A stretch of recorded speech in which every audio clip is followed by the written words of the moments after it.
Okay guys, welcome to today's edition of Cook Along with the Shropshire Lad. That's me, Adam Purnell. Doing this for a few weeks now while we've been on lockdown. And yeah, I've done quite a few recipes. Really pleased to see so many people getting on board. Loving to get pictures of the stuff that you've made. Sometimes it even looks better than mine, so just slow down a bit because honestly I'm like super impressed. I share a lot of it on my Instagram, so check the stories after today to see what people have made, what people have sent to me. Today we're going to make a lasagna. Now, that's obviously something that a lot of people have made before, but a lot of people haven't as well. I'm going to be using the very same recipe we used to make the noodles, which is essentially pasta egg noodles, to make my own lasagna sheets. You guys might be doing the same. Some of you might have cooked lasagna sheets. What I'm going to ask you to do very quickly, before we start, we've got about 2 minutes before the off. Make sure your oven is warm. Get it on 180, on a fan assisted if possible. And just make sure you get your hands washed, get everything ready. Got all your ingredients to hand. We're going to kick off in 2 minutes time. I'm just going to put my oven on.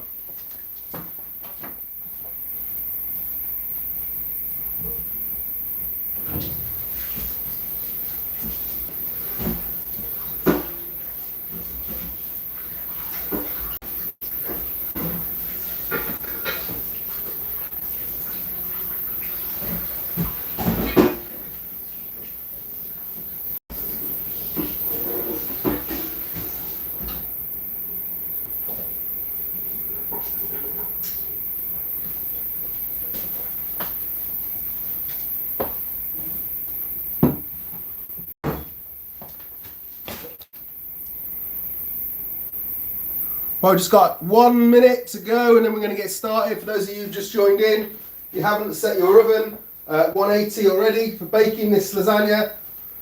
Excuse me, please go and get that done now. And we're going to get set off in just a second. I'm set up here in my dining room. So those of you tuning before will know that this area is a little bit of a nightmare. Hopefully it's not going to cause me too much jip today, but you guys are probably in your kitchens, on iPads, on laptops. Just make sure you've got everything ready for us to start. There's quite a lot to do, particularly if you're making the pasta as well. It's not so bad if you're not, but it might give you a bit of time to catch up. But essentially we're just going to make like a classic bolognese kind of sauce. And then we're also going to make our cheese sauce from scratch. Show you how to layer up the lasagna. And that's it really. It's quite a simple thing. It's a classic that everybody loves, so it just made sense for me to show you how I do mine. So we're going to get started anyway. I think that's about time. So first thing, now if you've got my ingredients list, you'll see that I said lean mince. Then I realised I'm really trying not to go out shopping at the moment. I realised I didn't have any lean mince. What I do have is some quite fatty mince, which is wild boar mince from the Wild Boar Company, the Shropshire Boar Company. So I'm going to use that today. Now, I always try and tell people to use the best possible meat they can, but ultimately I know people are on budgets and stuff, and you know the cheaper mince, if you get it from a supermarket, the cheaper mince sometimes is the fattiest stuff, like 20% fat, which is great for burgers and stuff. Don't necessarily want that in a lasagna, but what you can do is what I'm going to do with this is render the fat down. So you get your pan on. Ideally, you've got like a non-stick kind of wide pan, like a big wok perhaps, or a high-sided frying pan like this. That's absolutely ideal. What we're going to do, if you're using lean mince, so if you've got like 5% mince, then I'm going to tell you to put a bit of oil in the pan at this point because there's not much fat in your mince. If it doesn't tell you, then basically if your mince is really red and there's hardly any white flecks in it, then that means that it's quite lean. So just put a bit of oil in the pan. If you've got fattier mince, then you can do what I'm going to do now and literally just put, unless you've got like a stainless steel pan, and then always put a bit of oil in because it's going to stick. But for this, I'm just going to chuck this in the pan, and the fat, there's enough fat in this to render out. In fact, there's going to be so much, what I'm going to end up doing is draining some of that fat off, and I'm going to use it later on to make the cheese sauce. So this is my wild boar mince going in. So I've never made a wild boar lasagna before in my life, so let's hope that this goes well. So I'm just going to drop that in. So always, as soon as you've dropped your meat in the pan, next thing you're going to do is go and wash your hands. Especially in these times at the moment, we need to keep washing our hands, so give me 2 seconds, I'm going to wash my hands, I'll be straight back.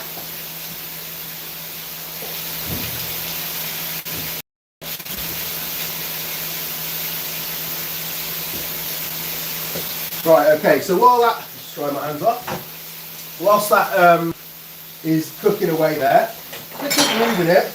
I'm going to start preparing the onion. So I've said 2 onions, but if you've got a massive onion, 1 onion. It's just sort of using your loaf really. I'd say an average size onion's like that, so it's about half the size of this big one. So I'm just going to use 1. So I'm just going to go straight down the middle of the onion, like that.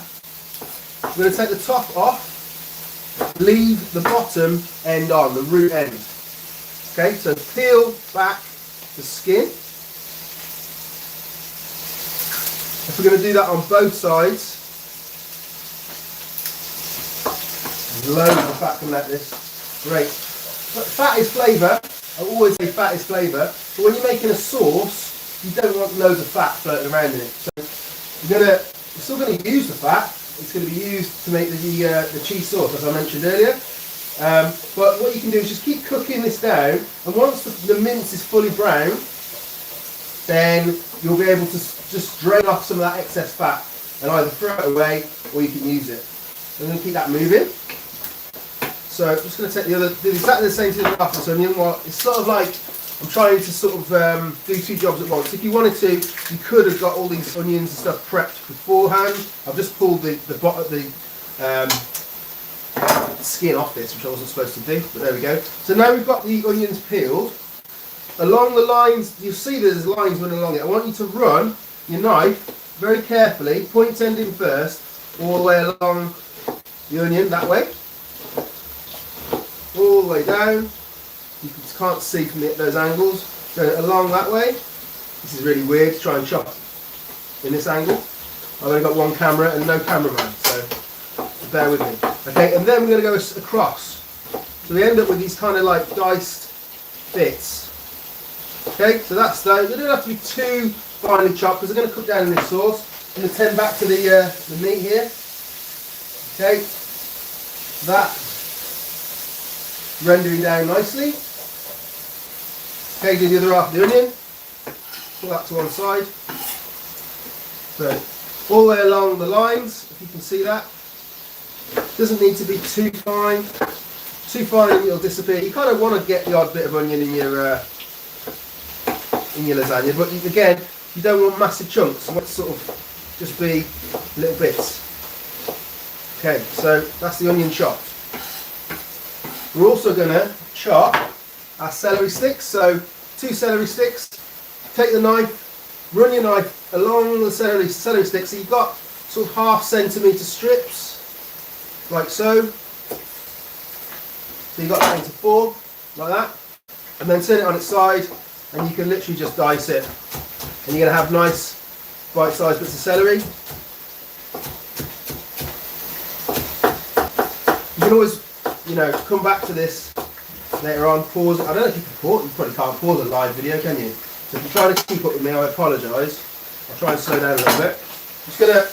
Right, there's loads and loads of fat coming out of this. This mince is incredibly, it's like the best thing ever to make burgers with because it's so fatty. I always like to use about 35–40% fat if you can in a burger, like really bad, because a lot of it renders out and that means that you remain with a juicy burger. But for this, we've got far too much fat in here. So as that cooks down, now you'll see in a second, I'm going to pour the rest of the fat out. But let's go back to the celery. So 1, 2, hopefully when I start rolling out my pasta in a bit, if you're lagging behind a little bit, I know we've got quite a lot of the guys from the youth club watching today, or getting involved, so you might not be quite as quick as me with a knife, but there will be some time to catch up, so don't worry if I'm flying ahead. You just need to chop your onions, your celery, and exactly the same with the carrot.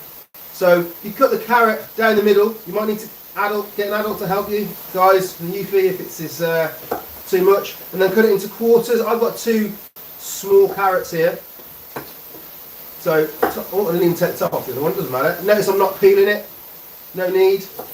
Okay, into quarters. So you cut in exactly the same as the celery, you're cutting it into lengths like that, and then we just go across, and we end up with nice diced carrot. So this mince is now fried off. So what I'm going to do is I'll chop this last bit of carrot, put that to one side. Okay, I'm going to turn that off because it's crazy hot. There's no setting on this hob which is low, so everything always looks like it's cooking really hard. You guys only need to have it on a medium heat really. So what we're going to do there, I'm just going to take the pan. So this is, if you've got really fatty mince, you can literally just, this is how you can turn it into lean mince, which costs 3 times as much. Just strain off the fat. And I'm going to leave a little bit in there. Whoops. Losing the mince. Leave a little bit of fat in there, because what's going to go into there now is all of that lot. I'm just going to rescue that bit of meat that's gone in there. Then I'm going to use that fat later on to make my cheese sauce. If you have, I didn't actually put in the ingredients list, I didn't put oil, I didn't put butter, I didn't put anything. You do need some kind of fat. You can use oil, you can use butter, you can use the fat off the mince when we come to make the cheese sauce next. Right, heat back on. Let's see if I can, in fact we'll go on the soup mode. This is such a strange little piece of kit. Anyway, right, so we've got, the mince is fried down now, and they've got a little bit of fat in there still, because that's going to help to fry off the rest of this lot. Okay, so they are going to go in with the mince. I'm going to sweat them down, and as I've said, if you've been watching throughout the weeks, what's always good when you want to sweat something down, when you want to get the moisture out of things like onions and the celery, what's really good to do at this stage is put some salt in, because the salt will draw the moisture out of those vegetables. So I'm going to put a pinch of, well, probably 2 pinches of salt in there, and then hopefully we won't need to salt this again, because I'm going to put some stock in later on, which is salty as well. So just start working all of those, I'll show you, you probably can't see, working all those vegetables into that mince. And hopefully you've got it on a medium heat, and you can just sort of start to see everything break down. I'm going to leave that on there for a minute whilst I chop some herbs. So I did say woody herbs, you know, so anything like thyme, marjoram, oregano, rosemary. If you've got any fresh, great. If not, then you can use dried. Okay, so I'm going to use both. And in Italy, they tend to use fresh and dry as a combination, because they bring 2 completely different flavours. By drying the herbs out, they just take on a different flavour. So I've just got the scraps, to be honest, I haven't got loads in my herb garden, but a little bit of rosemary, it doesn't need, but rosemary's a really strong herb, so it only needs a little bit to go an awful long way. It would actually work better probably with beef than wild boar, but we're going to go in there. Rosemary and beef are best friends, work really well together. I'm just going to get that chopped up nice and finely. Notice I'm using the Cecil, I call this the Cecil method when I'm working with young people in particular. So take your knife, if you've got a knife that's got a curvature like that, take it that way, on top of whatever you chop in, other hand on top flat, okay, and you literally just use it like a seesaw, so just rock it so that the knife never leaves the board. You can go backwards and forwards, you can go fast, like this, scrape it all back together, go again. So that's the rosemary. I'm going to go for, this is marjoram. Just going to, so Cecil method, slowly, slowly, slowly to break it down, bring it back together, slowly, slowly, or more quickly. And just go backwards and forwards. This is like, I'm no chef, and you'll probably tell that I'm not a professional chef from the way I'm doing this, but it works, and it's safe more importantly, because your hands can't get cut. If both, one hand's holding the knife, the other hand's on top of the knife, you can go as fast as you like, it doesn't matter. You haven't got to look, I'm looking at the camera, and chop up nice and fine. So that's the herbs done. See, back to your mince, keep it moving around. Going to take the, I left a couple of badly chopped pieces in there, so I'm going to take those out. Just keep working that around. That's just cooking nicely now, that. I've actually found a setting that's not going to absolutely crucify it, which is great. That keeps sweating down. Garlic next. So, 2 cloves of garlic. There's one. Actually, you know what? I'm going to go for 3 cloves of garlic. 3 cloves of garlic. Okay, so take the garlic. I've shown you this many times now if you've been watching before, but if you haven't, this is how I do garlic. So crushing garlic brings out flavour. Bruising it makes it more intense. So it's really good. Take your knife on the side like that, palm your hand and give it a good whack. Right. that not only bruises it, but it means that the skin just falls away. So get rid of that. That's 1. 2. Skin just peels off. Really easy. 3. Done. Okay, and then again, so I'd start, I'm going to use the Cecil method, but it won't work that easily when it's in massive chunks. So if you just, by hand, chop it into a few larger chunks, then switch to Cecil method. Bring it back together. I'm going to turn this up. So 2. Oh no, I don't want to do this up. Let's go for more water. There we go.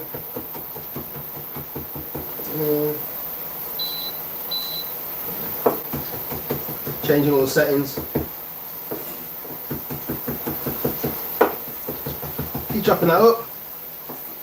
Now, I always said to you before, you know, I never put the garlic in straight away when I'm frying stuff, because if you cook it to the point where it starts to sort of caramelise, it actually goes quite bitter. You don't want to do that. You almost want it to steam. Fry a little bit, but as soon as it starts to colour, you get like a nasty bitter taste. So, fresh herbs and garlic now in, once everything else is in, and some of the moisture from those vegetables is now starting to work through. Okay, scrape the board, don't want to leave anything behind, and also I'm going to need this board to be clear to roll out my pasta in a little while. Okay, so let's take all that off, have a little tidy. There we are, lovely. Just going to pop that there to have a bin. Right then, let's move the garlic in, keep that stuff moving about. Starting to smell really good.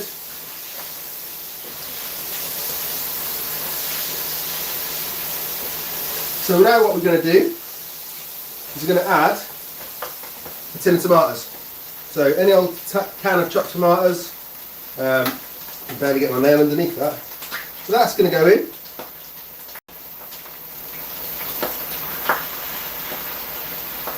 Like so. Work that in. And then we're also going to add some tomato puree. So I'm going to use about a tablespoon of tomato puree. So I'm guessing, oh, this is a brand new one, haven't popped the lid. About a tablespoon, maybe a tablespoon and a half. Doing it all by eye, as I always do. It's always about how it looks, how it feels, how it tastes. Right, so I'm going to work in that bit of tomato puree. Okay, now we're going to add some fresh herbs. Sorry, not fresh herbs. I'm going to add my dry herbs at this stage. So about a tablespoon of dry herbs. This is just Italian seasoning. Nothing that you can't get in the supermarket everywhere. Okay, work those in. Then I'm going to go for some pepper as well. There we go, pepper. So about a teaspoon of pepper and a couple of bay leaves as well. Okay, they're really important. Well, they're not really important, but they give a really lovely flavour. Now this is kind of the consistency. I'll just show you. So this is what you'd expect the consistency of inside your lasagna to be like. Kind of thick, kind of, you know, it's not runny. But what you've got to bear in mind is this is going to cook in the oven with the pasta, particularly if you're using dry pasta sheets. It's going to cook in the oven for like half an hour, well, yeah, 40 minutes probably. And that pasta is going to soak a load of juices up. So you're going to get this really, really dry lasagna unless you add some stock. So I've got half a pint of beef stock going in there. And this will then feel like your sauce is probably a little bit loose. And you'll think that's a bit runny, but by the time it's been cooked, all that extra liquid will be soaked up. And that's just bringing more flavour to your dish as well. Right, finally, whenever I use any kind of tinned tomatoes, I always, in the end, well not always, but when I'm making like a tomato sauce, always put some sugar in. because they lose their natural sweetness when they're canned, and this will just make it super rich. So that's about a tablespoon of sugar going in, just plain white sugar like you put in your tea. Work that in. I'm just going to cook that through. Make sure everything's incorporated, and then it's going to be a good time to have a taste to see if it needs any extra salt. You put the salt in at the beginning, you've got a salty stock, or maybe your stock that you are using is salt free, I don't know. But have a little taste, decide for yourself, is it salty enough? Because you can always add more, but you can't take it out. Right, so I'm just going to have a little taste of that, because I'm quite happy with that consistency. See, mine is salty enough, that's lovely. Quite happy with that. I'm not going to add any more. So, now, with your stock, you should be looking at that kind of a consistency. Okay, so quite loose, quite easy to move around, but would probably be too sloppy for a lasagna. That's good, that's a good thing. If your vegetables don't look quite cooked, it doesn't matter, again, because they're going to cook for another 40 minutes when it gets in the oven, right? I'm going to put that to one side now, and we're going to start making some cheese sauce. So, get a new pan. Now, you definitely don't want this on a high heat. You want it on a medium to low heat, really.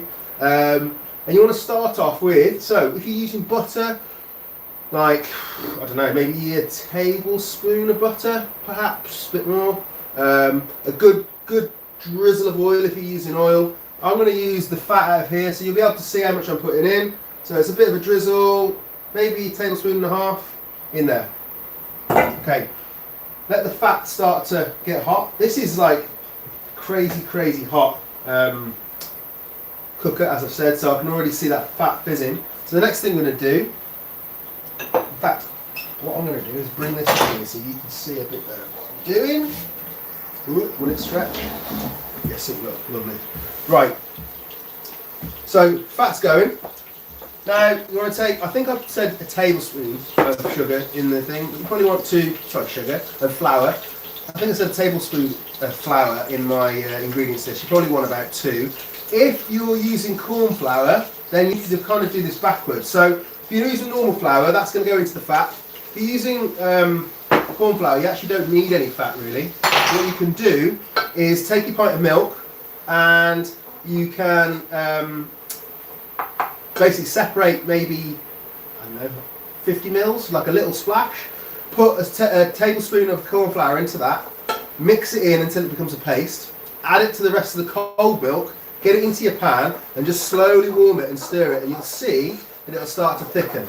And as it thickens, you'll then be able to add your cheese. But if you're doing it my way round, so if you're using it with normal flour, I've had the fat go in there, I put the flour in there, and then it's important to cook the flour and the fat together, because it takes any sort of floury graininess out of the flour. So just give it a minute or two in there. And then this is sometimes a job that's good, if there's just 2 of you there, get somebody to help you, because the next thing is going to be adding the milk. But what you need to do to make sure that your sauce isn't too lumpy, it needs to go in bit by bit. If you put too much at once, then you're going to struggle to get the lumps out. So I'm going to put a splash of milk, and I'm going to bring that together. So stir, and you'll see it thicken right up, and you've almost got now a paste like this. Okay, see that paste? That's good. Okay, so now every 30 seconds, I'm going to go for another splash, and then you're going to work the milk into, if you can see that, into the paste until it's disappeared, and then you do it again. So a bit more milk, a bit more of a splash, and you only want to add a little bit at a time. If you put too much in, you're going to struggle to get the lumps out. So keep stirring until your lumps are all come out and you get a real smooth. If you batter it, faster you go, the smoother your sauce is going to be, because you're knocking those lumps out. So another splash. So I put a slight more in there. That as you go, as it loosens, you can get away with putting more and more sauce in at a time. Sorry, milk in. So now it's getting to this kind of consistency, and you can see probably that it's a bit lumpy. So I'd almost take it off the heat and just beat it. Literally beat it together Work those lumps out. So that's nice, and you'll see the difference. Yeah? Not until it's like that do you add any more milk. So we go again. Another splash. And again, start slow, work it in. If you start too quickly, when you put the milk in, you're going to end up covered in splashes of milk. So work it, work it, work it, work it, work it.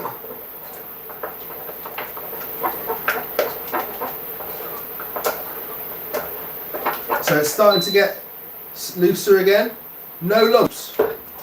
Don't add any more milk until you've got the last little lumps out. It should look like cream or something smooth. It looks smooth, not lumpy at all. I'm going to add a bit more milk. You see I'm adding a bit more than I did last time now? And you basically want to take this to the consistency of like a milkshake, really.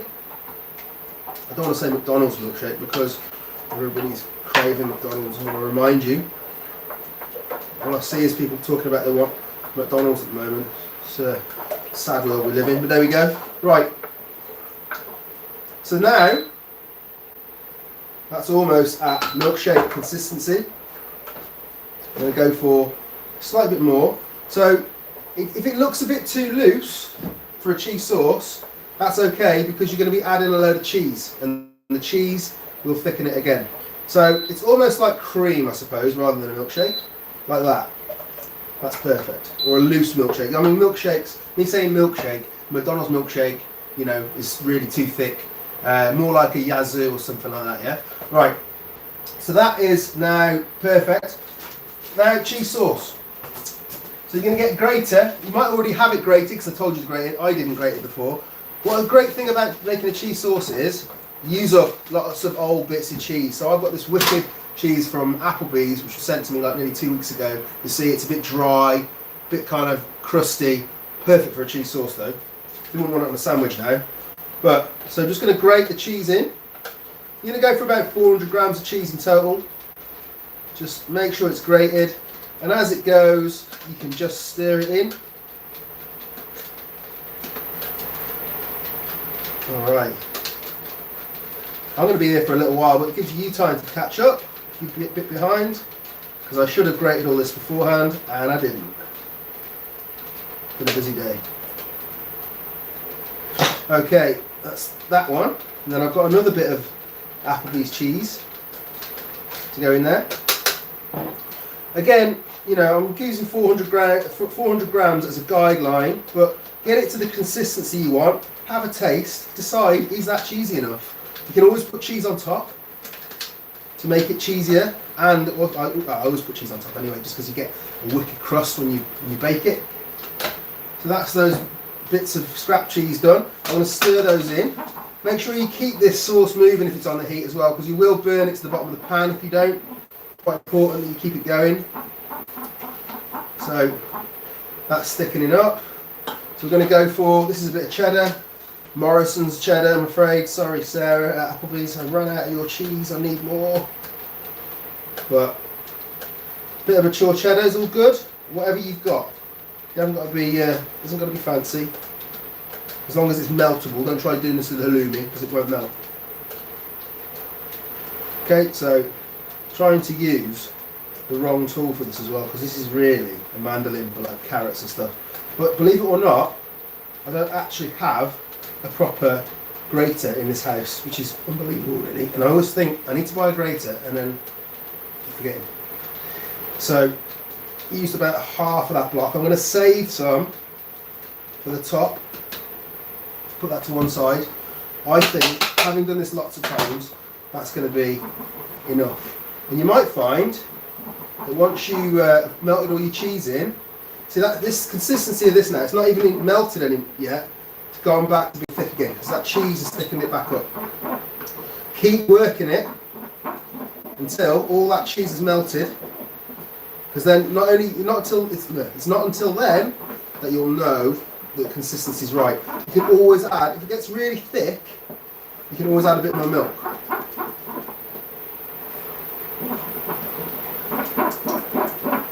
It's the bottom of the pan there. Catching, it's alright. Right. I'm getting quite happy with that. Nearly there. There's a few lumps that haven't melted. I'm just going to keep going. Hopefully you guys are keeping up there. And then, after this, we're going to be moving on to, just move some of this away, so I'm going to move this out of the way in a moment so I can show you rolling out the pasta. So I'm going to have a little clean up. Use everything I don't need. Alright, so that cheese sauce, I think, is about there for me. There's one or two tiny lumps, it's not gonna hurt, but that is a nice consistency cheese sauce. Well, as always, it's really cheesy, delicious. I'm using that fat from that pork. Sorry, wild boar. Incredible, man. Like, such good flavour coming through from that. I'm going to put that to one side. I'm going to put this to one side. Way! Nearly had milk everywhere there. I'm going to put a drop of milk into that cheese sauce actually, because it'll thicken. It'll continue to thicken as it sits. So next up, I'm going to clean off this side with this wonderful board from my friend John. Stitch Rhyme Studios. Gorgeous. Piece of oak. Clean that down. Turn that off, just going to do the editing. Right. And then take the pasta. So, those of you who done this last week, the noodles, exactly the same. This has been rested in the fridge for, I made it about 2 hours ago to be fair. So I'm just going to take it out of the cling film. It's just getting a bit sweaty because it's been in this room waiting for this to happen for a long time. So, what I'm going to do is take some corn flour on this board and I'll just give it a little base. Now we're going to work with half of this at a time as we did last week.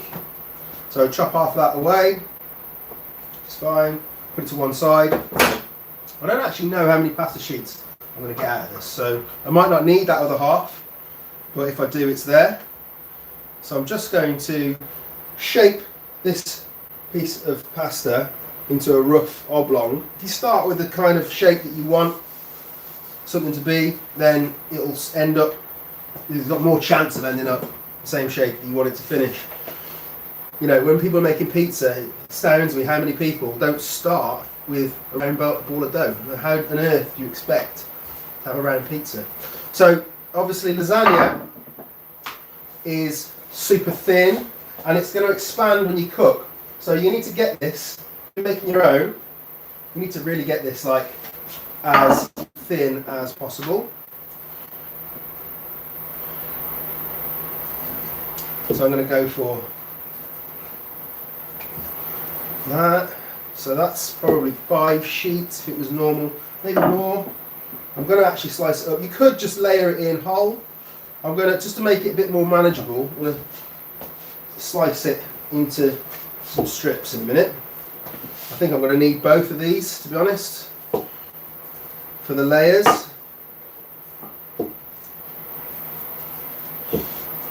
Yeah, definitely. Right. If I just get my pan it's going to go into, see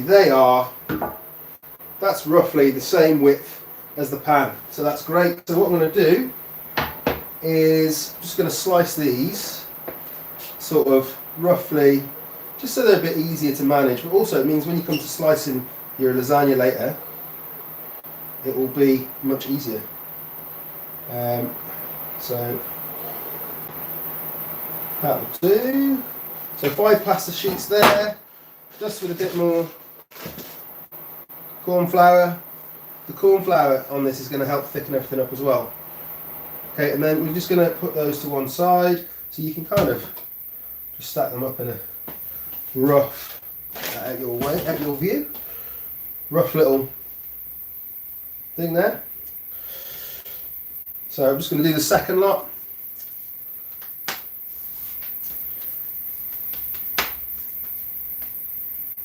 Okay, so Roll out your pasta. Again, I've started with the shape that I kind of want to end up with. So that's already an oblong. If you keep working it one way, the other way, one way, the other way, you should continue to get that oblong shape.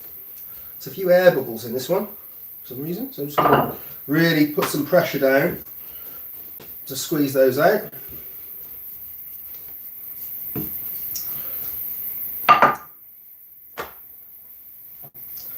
And that way again.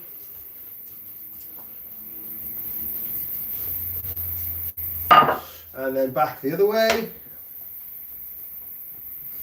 If you've got a pasta machine, you can roll this out with a pasta machine, but I imagine a lot of you don't have one.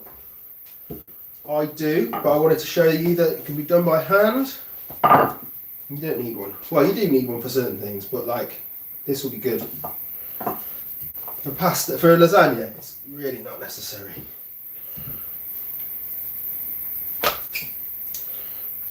Okay, so one final roll, get it nice and thin, pressure all over. That's it. There we go. Happy days. And then again, slice them down the middle. Well, slice them into sections. That'll do. Lovely. We've got our fresh pasta sheet. Oh, yeah, forgot to dust them because they will stick if you don't. So, where's my corn flour? Bit of corn flour on there.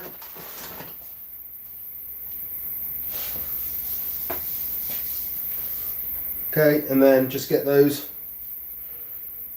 ready for getting this lasagna put together. That's the next step. Get this stuff out of the way. I hope it's not in your view. I can't see what I'm doing. So my selfie camera got smashed the other week. So you guys, if you're talking to me, if you've commented, I can't see it, I'm afraid, because the screen is on the other side.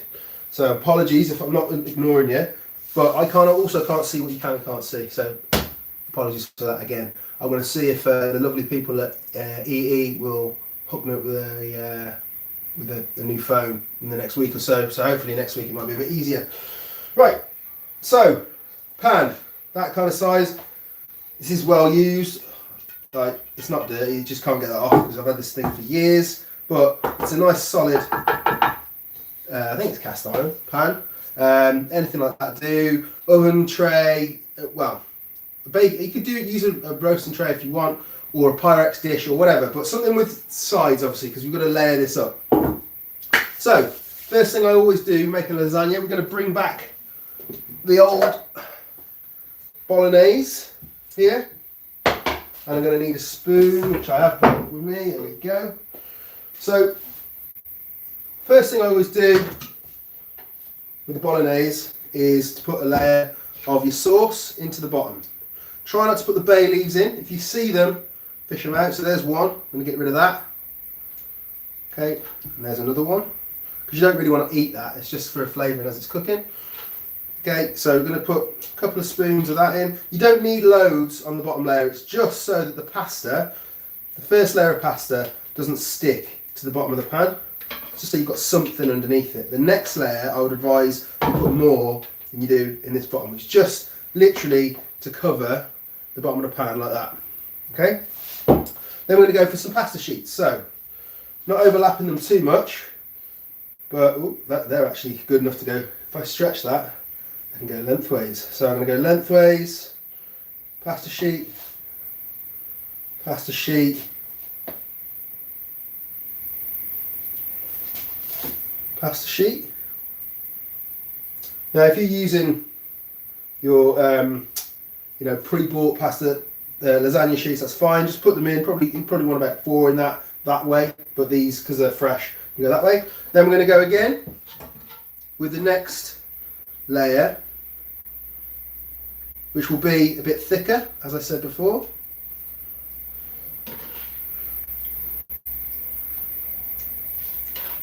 Smells great, man. This wild boar mince is such a treat. It really is.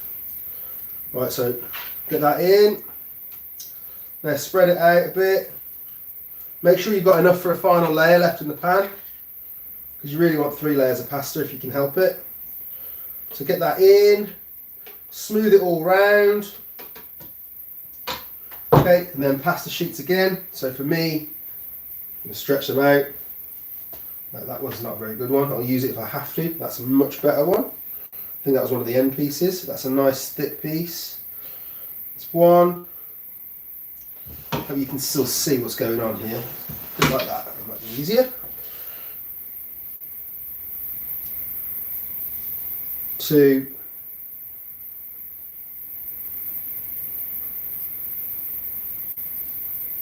And a third. Just make sure there's no gaps if you can, or very little. No gaps. Then we're going to go for a final layer. Another bay leaf. Get that out. Another final layer. This is going to be a bit thinner by the looks of it. It's alright, because we're going to get the cheese sauce on the next layer, and that will seep into this layer for sure. So get another layer on there. So I've run a little bit short there, so you might find you might do that too. You might have a slightly smaller, but it depends on the size of your dish, to be honest. I don't know what you guys are working with at home.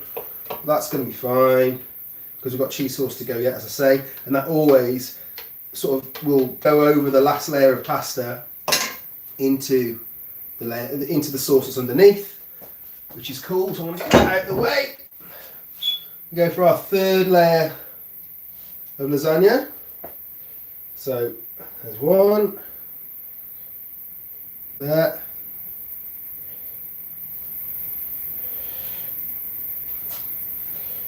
there's two. Now I really like the kind of crispy bits that stick out the top.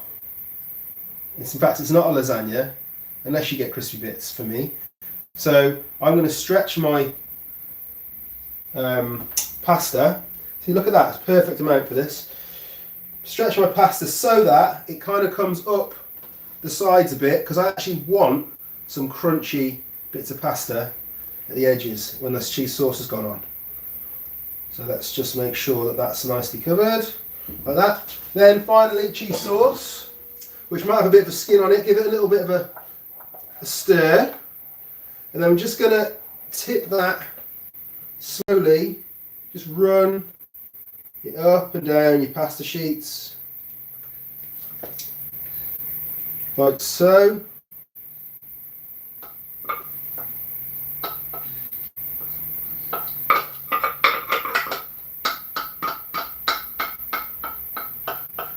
Right, just use the spoon just to make sure that all those bits, all those edges are covered. Even if you've got pasta poking out, make sure that it gets a little lick of cheese sauce, because that will just make it all the more delicious. Just dry pasta in the oven that hasn't had any liquid on it at all, any sauce, ain't going to be the same. But it's when it kind of gets cheesed and then dries out.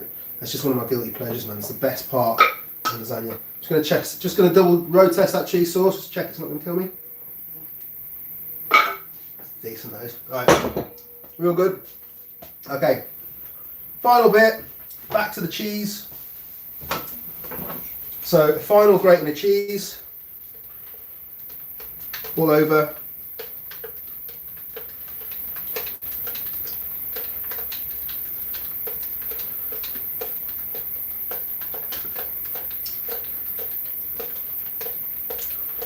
Just make sure you get a decent covering.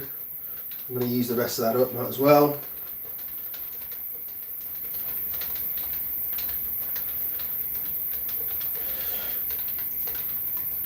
Plenty of cheese on top.